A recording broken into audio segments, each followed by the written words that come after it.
Today is our fourth session. One, two, three. Yeah, fourth session. Had to count it on my head. And we're going to do the non-historical books of the Old Testament or the Hebrew Bible. And so what do I mean by that? So if we start with the book of Job and go through the book of Malachi, we are covering all of the books that basically do not reflect the story or history of Israel. They're books that are connected sort of to the side of that idea, mainly because they're poetic books or they're prophetic books or they're wisdom books. There's a lot of different ways to classify them. In fact, in a longer thing we'll probably do with the Gospel Project, we'll go into the different kinds of classifications there are of the Bible. I sort of stick to the idea of poetic and prophetic, and that's mainly because of the way that I was taught. So it also has to do with the way that we think about these genres, right? So prophecy is always in the form of sort of poetic speech when we see it. And if we keep that in mind, then there's really not a clear distinction between a book like Psalms and a book like Isaiah. And in fact, when we get to the New Testament, the books are treated roughly equally. I mean, we see prophetic things about Jesus or about the church or about the gospel that come from Isaiah, which we would all call a prophetic book. And we see an equal number of those sort of prophetic elements or statements come from the book of Psalms, which most people would not think is a prophetic book. Now, so in many ways, we can just sort of make two distinctions. We have on one side historical books, Genesis through Second Chronicles, which talk about, as we've said before, the history of the world, the history of Israel, the history of God's relationship with his people. And then on the other side, we have like these other books, what we might call non-historical books. And that's not to say that they don't have history in them or they don't relate to historical events. That just means that they are not mainly history books. They have another function in the way that the Bible or the author was constructing them. Okay, so again, to sort of keep it from taking 3 hours and not have to talk too fast, I'm going to sort of just dive into it a little bit as we work through this. And I'm not going to hit necessarily all the books because of our time, but I'm going to hit sort of the main elements. All right.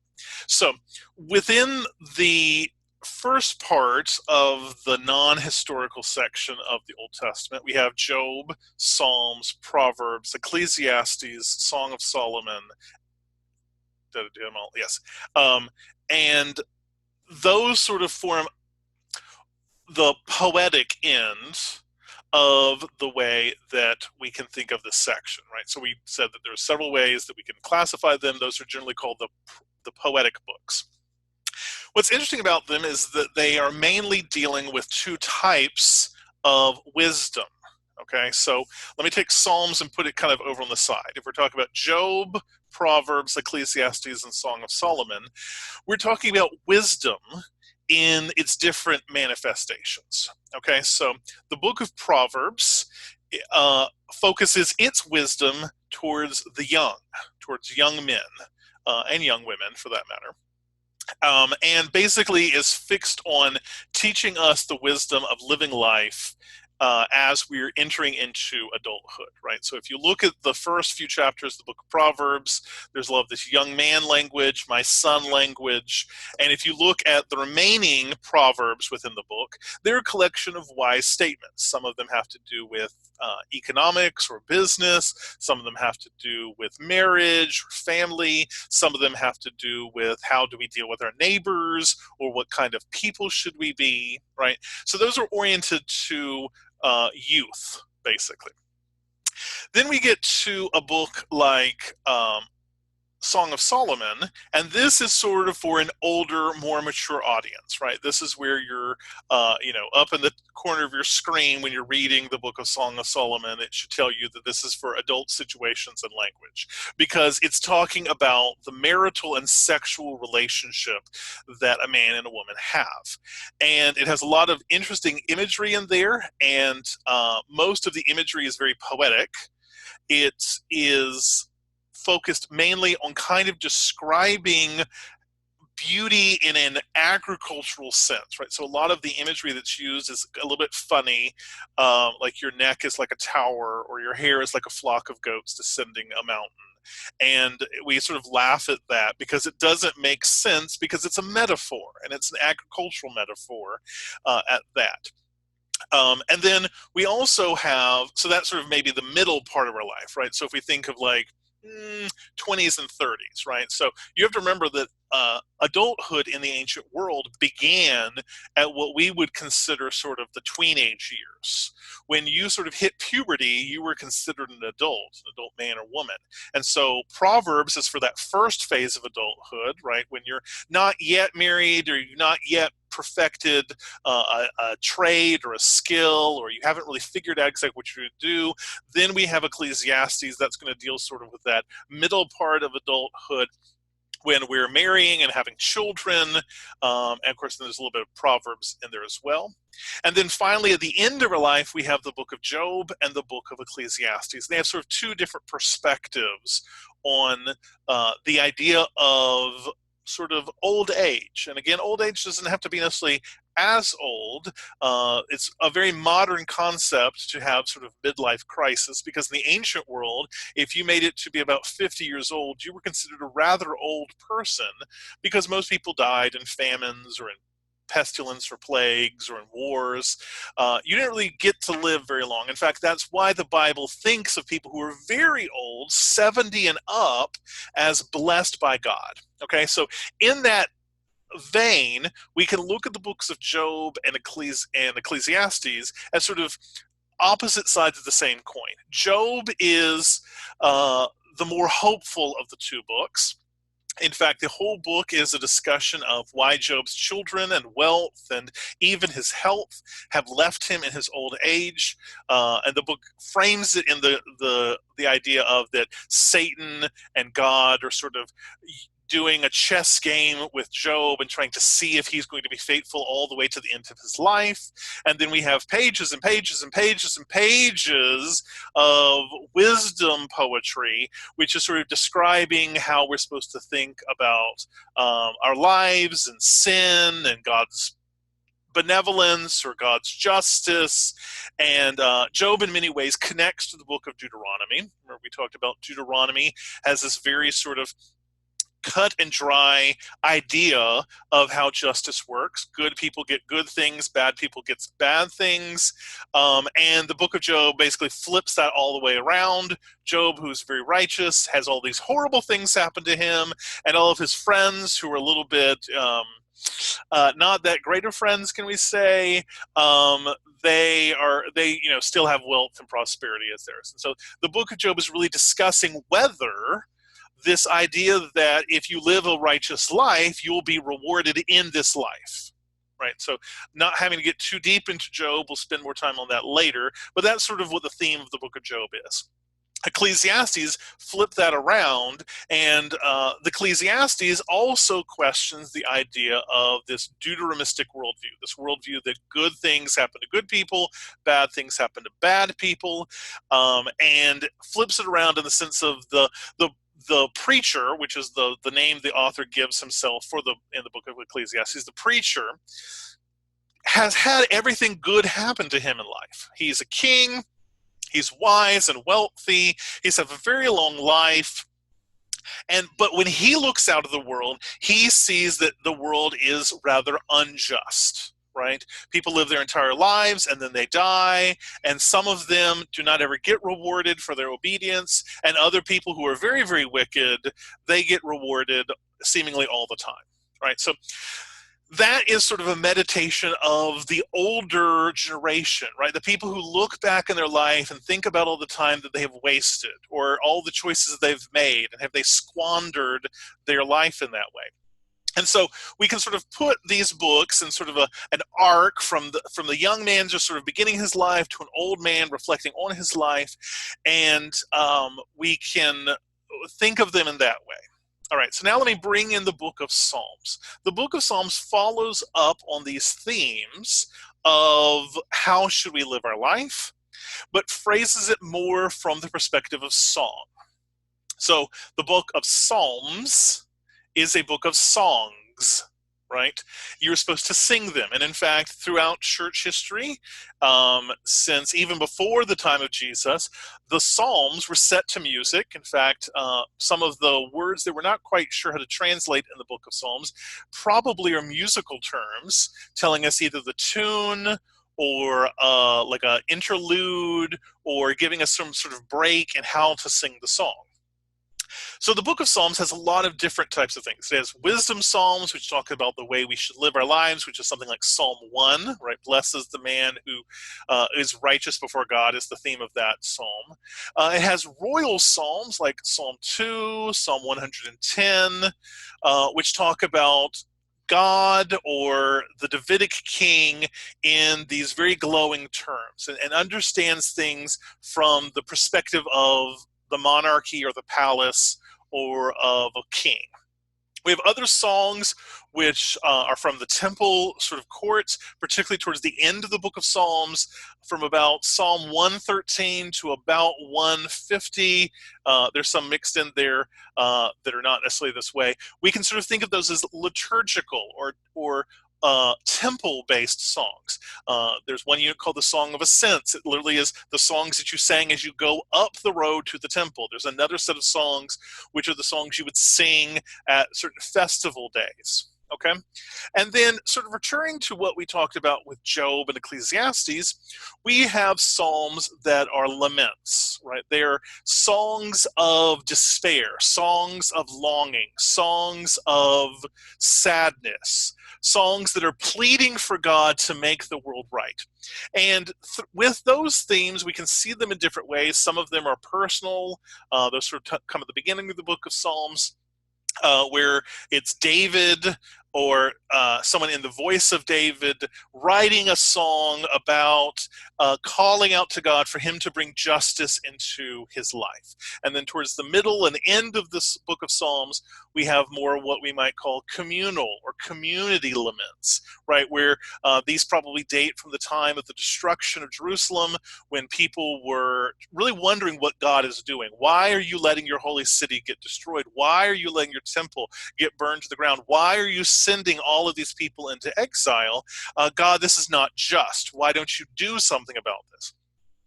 And I like that Job and Psalms and Proverbs and Ecclesiastes and Song of Solomon are in the Bible, because they really tell us about not only just the life of the people who were writing these books, but also just about life. I think it's kind of interesting that the Bible doesn't seem to shy away from a lot of the conversations or topics that even we in our modern world are a little bit hesitant to talk about. I mean, the book of Song of Solomon is somewhat, adult and graphic in the way it depicts things. It's talking about people being married and having sex.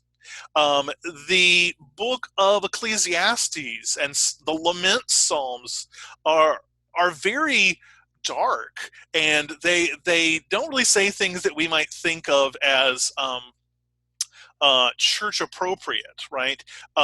So they really ask for God to have vengeance or wrath upon other people. And it doesn't really fit into what we might call, like a soft-focused, precious moments, fuzzy teddy bear Jesus kind of understanding. The Bible really sort of encompasses all of the different emotions we have. Emotions of great joy and happiness, and emotions of great despair and sadness, longing, misunderstanding. If you could take out your feelings wheel and look at all the different feelings that we as humans sort of experience in life, something in the book of Psalms or something in this poetic section of the Bible is going to talk about that. And in fact, I sometimes tell people that if you really don't understand what God is doing, just jump somewhere into the middle of the book of Psalms, and there's a song there that will sort of speak to you and address that feeling that you may feel uncomfortable feeling. The Bible does not feel uncomfortable to feel these different emotions. Okay, so that's the poetic sort of middle point, poetic, right? And then we're going to move into the more classically prophetic section of the Bible, which is Isaiah through the book of Malachi.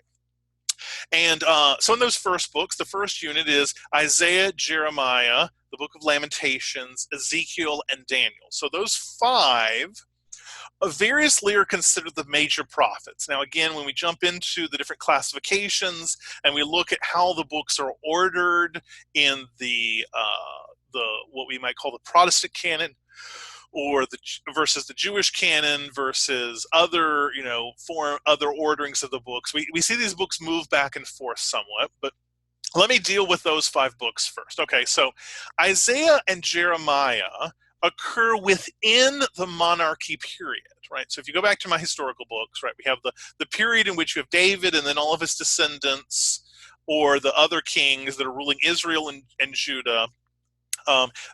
They're in power. Isaiah sort of fits right into the middle of the book of Second Kings. I think it's Second Kings, right in a time in which Israel basically is prosperous and is not really under threat. The book of Jeremiah is at the very end of the monarchy period. In fact, Jeremiah records the coming of the Babylonians to Jerusalem and the destruction of Jerusalem in his book. That then leads into the book of Lamentations. Lamentations is a book written about the destruction of Jerusalem and the exile, right? It's written as a poem in a very interesting form. So one of the more interesting forms that we find in Hebrew poetry is called an acrostic poem. Now, we are familiar with acrostic poems in English. You take a word or a phrase or the alphabet, and you start each line of the poem with one of those letters, right? You spell out a word, or you go in the alphabetical order. The same thing happens in the book of Lamentations. There are five total poems in the book of Lamentations, all of them in this alphabetic acrostic form. And it's very interesting that the book takes that form, because you have to think that if you are watching your city, your home, everything that you have known burning to the ground, you wouldn't necessarily start with the letter A to talk about your feelings, right? You wouldn't necessarily use this rather rigid form of poem to describe your feelings. But the Book of Lamentations uses that, and there's several commentaries that will discuss this. In one way, it may be just like formulating it, right, by writing the alphabet down. That sort of helps you guide your thoughts and organize them. And in many ways, it also has some of this very evocative poetry in it to really talk about the feeling of loss, the feeling of despair at the end of the golden period in Israel's history, right? The writer of Lamentations doesn't know this at the time, but there will never be a king in Israel again. There will never be a time in which Israel is not under the thumb of some other empire. And so this is the end of an era that they're recording. Now, the books of Ezekiel and Daniel occur inside of the exile, much later into the period. Okay, so Ezekiel is sort of the first one in terms of history. Ezekiel writes his book in the very early years of the exile, and in many ways, he is trying to bracket what Jeremiah is doing, right? So I like that the way that we have it is the sort of Jeremiah, Lamentations, Ezekiel, and that brackets it, right? We have Jeremiah in Jerusalem speaking about the exile. We have Ezekiel in the exile talking about the exile, and then the very middle, this book of lament of Lamentations. Now, Ezekiel, the first part of the book deals with these sort of what we might call vision prophecies. He object prophecies. So he does these little skits or these little events. People come and ask him, "What are you doing, Ezekiel?" And then he gives his prophecy about it, right? Like, so I love to teach the book of Ezekiel because it's just really silly, right? And so in one chapter, he ties himself up with ropes, and he lays by the side of the road, and when people walk by, they ask you, "Okay, Ezekiel, what's going on with the ropes?" And he's like, "Oh, we're going to be here for 70 years. Have a nice day." It's just a really funny book, like in the way that he just uses these kind of funny object lessons to teach people what's going to happen. The second half of the book of Ezekiel is prophecies, vision prophecies about the restoration of the temple. And again, Ezekiel is a priest, and as is Jeremiah, and he is in exile, knowing that the temple in Jerusalem has been destroyed. And so what he's going to focus on is what is the temple going to look like when it's rebuilt? Now, Daniel is very similar. Daniel is sort of the flip side. Daniel is a descendant of David. He's in the royal court in Jerusalem, and he's been taken in exile because he is a political figure, right? He's like the heir to the throne, right? Or one of the heirs to the throne. And so he's taken the exile, and the first part of his book in Daniel about 1 through chapter 6, is the different events which we often tell to children, Shadrach, Meshach, and Abednego in the fiery furnace, and Daniel in the lion's den. And those 6 chapters cover 70 years, about 70 years, of Daniel's life. Right? So the first 3 chapters 1, 2, and 3, Daniel's a young man. He's about 20 years old. And chapters 4, 5, and 6, when he's going into the lion's den, for instance, he's probably 70 or 80 years old. So there's a big gap in the middle of time that we don't really have recorded. And it really is just dealing with Daniel as a historical figure living in the court of the Babylonians, and then eventually in the court of the Persians when the Babylonians were destroyed. The last 6 chapters of Daniel, Daniel chapter 7 through 12, are again vision prophecies, right? So Ezekiel had his fun little object lessons. Daniel had sort of really bad things happen to him and his friends, and that's what he sort of constructed the first part of their book on. And then the second part of the book are these vision prophecies. And in Daniel's vision prophecies, Daniel sees what's going to happen in the political realm, right? So he's going to see the coming of all of these empires, right? He writes these visions in which he knows the Babylonians are going to be conquered by the Persians are going to be conquered by the Greeks are going to be conquered by the Romans, and then he sort of sees, for all intents and purposes, the end of the world. Right, and so he sort of collapses many, many centuries of history into some very interesting chapters, and much of the imagery we see in the book of Daniel is picked up in the book of Revelation because it is talking about the end of the world. Okay, now after Daniel, in at least the Protestant Bible that we use, we have what's called the Book of the 12. Now, the Book of the 12 is what is also sometimes called the minor prophets. Now, what's interesting about this is they're minor prophets because they're very short books.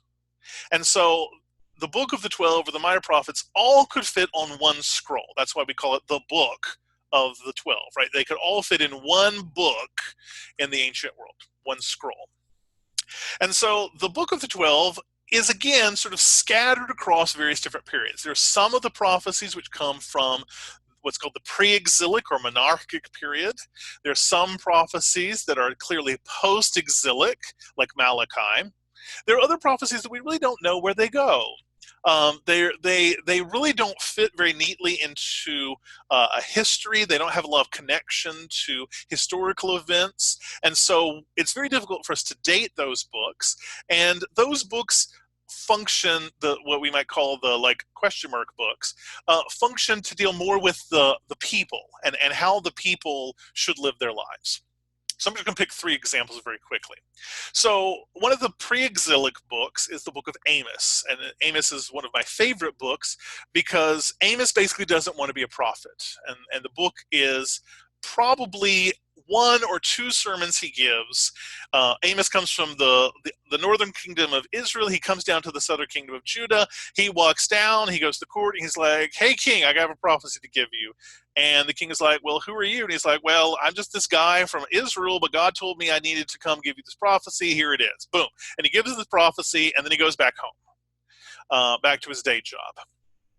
And it's really funny because it's kind of, snarky and sassy, and I just think that's really funny. It's the guy just kind of walks in. It's a little, I like to think of Amos a little bit like one of those crazy people in the street who just walks up to you and says something very profound and then just walks away. It's just a very weird book. Okay, one of the books that's hard for us to place historically, but I put sort of towards the end of the monarchic period, is the book of Hosea. And Hosea is another fun book because Hosea's life is really kind of screwed up, right? God comes to Hosea, and all these prophets, they have these horrible object lessons they have to do. They have to do all these weird things. And what Hosea has to do is he has to marry a woman who doesn't love him, because he is representing how Israel doesn't love God. So he marries this woman. Her name, unfortunately, is Gomer, and she would rather be with someone else. So she is always kind of, committing adultery on the side. And all of their children are named very unfortunate names like, I don't love you, I don't think you're mine. It's a really funny book. And so the book of Hosea is really this sort of marriage book. It's a book about this really messed up marriage that God has with Israel, right? Hosea represents God, Gomer represents Israel, and so God, through the prophet Hosea, is really saying, I love you even though you keep cheating on me, and I'm going to keep bringing you back because that's how much I love you. Now, so if Hosea is a book about sort of a marriage, maybe on the rocks, then our post-exilic book, also the last book of the Old Testament in the Protestant canon, the book of Malachi, is the divorce proceedings. So Malachi is written after the exile. We know that because there's no figures in it that connect to anything in the Davidic court. There's no language in it about the functioning of the government in Jerusalem. It all focuses on the priests and how the priests are not doing a really good job of leading the people. Okay. And so in Malachi, God is presenting his divorce proceedings, right? He, in many ways, is threatening to divorce Israel and divorce the priesthood and the temple and the sacrifices and everything.